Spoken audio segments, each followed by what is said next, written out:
Nalilito na si Angel ng mga sandaling iyon. Gustong kumilos ng katawan niya upang manlaban kay Brandon, ngunit tila wala siyang kalakas-lakas na gawin yun dahil pinanghihina na siya ng pagmamahal na unti-unting tumutupok sa kanya at ng masarap na sensasyong ibinibigay ng mga halik nito. Nang mga sandaling iyon ay wala ng pagtutol sa dalaga. Kapwa nila sinayaw ang ritmo na silang dalawa lamang ang nakakaalam. Muli ay naibigay ni Angel ang sarili sa binata. Hindi na nagisna ni Brandon si Angel sa kwarto kinabukasan. Naisip niyang habang tulog siguro siya, ay lumipat ito sa kwarto nito. O posible ring nakadama ito ng pagkapahiya dahil may isang bagay na napatunayan niya pagkatapos ng nangyari sa kanila. Hindi totoong galit ang nararamdaman nito sa kanya. Gusto lamang nitong iganti ang pride nito. Gusto lamang nitong iparamdam sa kanya ang sakit na pinagdaanan nito. Ngunit ang totoo ay may damdamin pa rin nito sa kanya. Iyon ay maide-deny ng bibig nito. Ngunit hindi na mga ikinilos nito kagabi. Buong pusong nagpaubaya ang dalaga. Pagkatapos ng una, niyakap niya ito ng mahigpit. Ngunit wala siyang sinabi. Alam niyang wala nang kailangang sabihin pa. Hindi ito tuminag. Hinayaan lamang siya nitong yakapin niya ito. It was only after a while nang kumalas ito mula sa pagkakayakap niya at bumangon. Ngunit habang nagbibihis ito ay muling niyakap niya ito mula sa likod nito at muli binigyan niya ito ng mga halik. Saka kapwa huminga sa kama at muli pinalaya nila ang kanilang pagmamahal sa isa't isa. Nakangiting bumangon siya mula sa kama pagkatapos niyang balikan sa kanyang isip ang mga nangyari kagabi at kaninang madaling araw. Napatingala siya sa kisame na naging tanging saksi sa tunay na damdamin nila ni Angel sa isa't isa. Hindi sila makapagsisinungaling, maging sa apat na poste ng kama. Magaan ang pakiramdam kahit puyat na lumabas si Brandon ng kwarto. Nakapag-shower na siya. Gusto niyang salubungin ng ngiti at ng I love you si Angel. Only to find out na wala na pala ito sa isla. Anong oras siya umalis? Tanong niya sa isa sa mga tauhan. Madaling araw pa, sir. Bago sumikat ang araw. Sabi ng kausap niya. Saan daw siya pupunta? Tanong niya. Magbabakasyon daw siya sa Amerika, sir.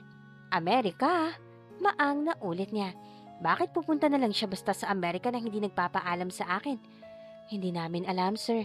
Basta ang bilin niya sa amin bago siya umalis ay ihatid na raw namin kayo sa bayan pagkagising niyo. Ready na ho ang speedboat. Natigilan ang binata sa kanyang narinig. Pinakakawala na siya ni Angel kung ganoon. Pati na ang karamihan ng mga tauhan nito ay wala na. Tatlo na lamang ang naroon. Pero bakit sa halip na matawa siya ay nanlumo siya? She still cares. Naramdaman ko yon nang may naganap sa amin. Ayaw lang niyang aminin, pero naramdaman ko last night na kahit marami nang nagbago sa kanya, a big part of her remains soft, puno ng pagmamahal. Nagkukunwari lang siyang matigas ang kanyang loob at mabangis. Kung ganoon, ito pa rin ang Angel na minahal niya. Pero pagkatapos na nangyari sa kanila na nagdaang gabi, bigla na lamang itong pupunta sa Amerika? Magtatago na naman ba ito sa kanya? No. Hindi na siya papayag. Now that he had found her, hindi na siya papayag na muling mawala ito sa buhay niya. Saan sa Amerika raw siya pupunta? Tanong niya. Hindi namin alam, sir. Nadulas nga lang siya sa pagsasabing doon ang punta niya. Bago siya bumalik sa Manila, ay ibinalik sa kanya ng dalawa sa mga tauhan ni Angel ang sasakyan niyang dinala ng mga ito sa isang safe na lugar. Pagbalik ni Angel sa Manila, pakisabi sa kanya na tawagan kaagad niya ako sa number ko. May iniwan siyang card sa mga ito. Sasabihin namin, sir, sabi ng tauhan. Sir, magdademanda ba kayo kay Ma'am Angel? Hindi siya sumagot kaagad. Sumakay muna siya sa kotse. Bakit ako magdedemanda? Hindi naman ako kinuha talaga. Kusang loob akong sumama sa inyo para makita si Angel, hindi ba? Don't worry, walang demanda na mangyayari. Nagkagulo ang pamilya at mga kaibigan ni Brandon na makabalik na siya sa Manila. At dahil high profile siya, pati ang media ay nagkagulo sa pag-alam kung sino ang mga kumuha sa kanya. Isa siyang Rodriguez, kaya malaking balita ang tungkol sa pagkawala niya. Hindi ako nakidnap, okay? I want to make that clear to everybody. Brandon, what do you mean? Hindi ka nakidnap? Maang na tanong sa kanya ng papa niya. 4 days kang nawala. We didn't hear even a word from you. We were trying to call you up, but no one was answering your phone. Then the next day, naka-off na yun. And now, here you are, telling us that you weren't kidnapped? Believe me, Papa, hindi ako kinidnap. Nakipagkita ako kay Angel at sumama ako sa private island niya. Angel? And who's this Angel? The name doesn't ring a bell to me and you made us worry and scared para lamang sumamang magbakasyon sa private island niya? Paano ba niya ipaliliwanag dito ang lahat? Ngunit kahit anong tanong sa kanya, ay iisa lang ang isinasagot niya. Hindi siya kinednap. Na nagbakasyon lang siya sa isang isla for 4 days, kasama si Angel na natuklasan niyang buhay pa. Hindi niya gustong ilabas ang pangalan nito saan mang gulo o kaso. Ang mas gusto niyang gawin ay sundan ito sa Amerika. Natatakot siyang bigla na naman siyang pagtaguan nito. Ngayong tiyak na niyang mahal niya ang dalaga at ayaw niyang mawala pa ito sa kanya. Kailangang kumilos agad siya. 2 linggo pagkaraang makaalis siya ng private island ni Angel, ay bumalik siya roon gamit ang private plane nila para alamin kung nakabalik na ito. Ngunit wala pa rin ito roon. Masama na naman ang kutob niyang makikipag-hide and seek na naman ito sa kanya. Gusto na niyang mainis. Kinuha niya kay Raul ang lahat ng impormasyong kailangan niya. Ang address ng hacienda sa Davao, pati na ang address ng tatay nito sa Manila. Hindi na siya nag-aksaya ng panahon. Nagpunta kaagad siya sa hacienda. Ngunit hindi rin niya inabutan si Angel roon. Nasa Amerika ba siya, Mr. Rodriguez? Sabi ng mayordomang nakausap niya. Kailan ang balik niya? Hindi ho niya sinabi eh. Saan ba sa Amerika siya nagpunta? Hindi ko alam kung saan sa Amerika. Napabuntong hininga siya. Pwede ko bang hingi ng cellphone number niya at ang number niyo rito? Nagdalawang isip ang mayordoma. Biglang pumasok ang isang lalaki para pumunta sa kusina. Kilala niya ito. Isa ito sa mga tauhan ni Angel na kasama sa isla. Pero walang armas sa baywang nito. Nakasuot ito ng damit na parang sa magtatanim o mangingisda. Long sleeve cotton shirt at lumang maong na nakatupi hanggang tuhod. Tinawag niya ito. Isa ka sa mga tauhan ni Angel, hindi ba? Alam ko may cellphone number ka niya. Pero sir, ibinili ni ma'am na wag ibigay sa inyo. Bakit? Yamot na sabi niya. Hindi namin alam, sir. Pwede ko kayong kasuhan dahil sa ginawa niyo sa akin. Ikaw, tinutukan mo na ako ng armas minsan, hindi ba? Kapag hindi niyo ibinigay sa akin ang number ni Angel, kakasuhan ko kayo. Wag, sir. Hindi naman talaga kami masamang tao. Tauhan lang kami rito sa hacienda. Napakunot noo siya. Naisahan siya ni Angel. Kung ganoon ay mga trabahador lang pala sa hacienda ang mga lalaking kasama nila sa isla na ginamit itong pantakot sa kanya. Hindi niya alam kung magagalit o matatawa siya. Nakombense rin niya ang mayordomang ibigay sa kanya ang cellphone number ni Angel. Pagkatapos na nangyari sa kanila, pagkatapos niyang matiyak na mahal pa rin siya nito, kailangang magkausap sila. Naguguluhan lamang siguro ito kung aaminin na nitong mahal pa siya nito. O nahihiya itong aminin pagkatapos nitong ipakuha siya ay natalo pa rin ng pag-ibig ang galit na nararamdaman nito para sa kanya? Kapag hindi pa bumalik ito sa susunod na linggo, magche-check na siya sa mga airlines para alamin kung saan sa Amerika nagpunta ito. Kahit pagkalkal pa siya ng sangkaterbang manifesto ay gagawin niya. Gagamitin niya ang koneksyon ni Juan na may-ari ng isang malaking airline para masundan niya ang babaeng pinakamamahal. Anong plano mo, Angel? Makipag-hide and seek ka na lang? Kay Mr. Guapo? Tanong ni Denise. Mahigit 1 linggo na siya sa rest house nito sa Tagaytay. Hindi siya nagpunta sa Amerika. Doon lang siya tumuloy sa rest house. Nahihiya kasi siya kay Brandon pagkatapos na namagitan sa kanila sa isla. Pagkatapos niyang magdeklara ng away, pagkatapos ng mga ginawa niya para bigyan ito ng leksyon, susuko rin pala siya. Magpapatalo rin pala siya sa damdamin niya at siya rin pala ang aatras sa laban na iyon. Wala pa rin siyang nagawa para tanggahin niya ang charm ng isang Brandon Rodriguez. Tila man siya iyon na kumapit sa kanya.